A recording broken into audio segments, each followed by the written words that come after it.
And speaking of other legendary divas, Whitney Houston, "It's Not Right, But It's Okay." Yep. What's the story behind that song?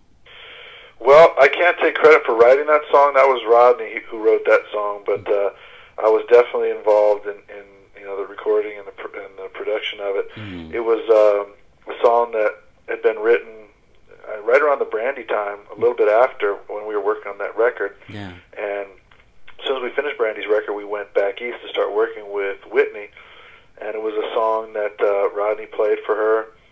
She loved it. Actually, Clive picked it first because we had to play Clive the music at that point. Mm-hmm. He really loved the song. Whitney loved the song, and we ended up recording it on her. Took probably 2 or 3 trips to get it done because I think we flew to New York once or twice, and Whitney couldn't do it, or she had just finished recording another song, was a little bit tired vocally, so we ended up coming back a second time. But we ultimately got it done. I think we did 2 or 3 other songs on that project as well. But that was a fun time. And then most recently, I worked with Whitney on her last record. So again, the evolution from probably 10 years ago till the last time I worked with her on her last record has been a pretty interesting process. Mm-hmm.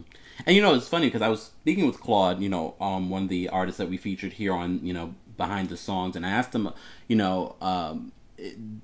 was actually in the studio with Whitney when she recorded, and I asked him if the voice was still there.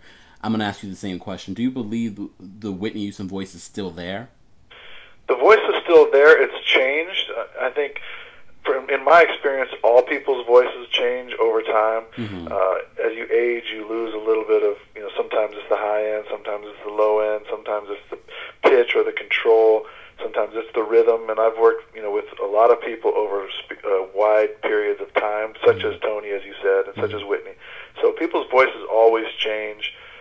Whitney's voice is definitely different from what it was when we first did her first, or that record you spoke of. Yeah. I think depending on whether she's rested and whether she's fresh, she sounds a lot better than when she's tired and fatigued. And I think she gets tired easier now because of the years she spent on her voice, the time that's gone by.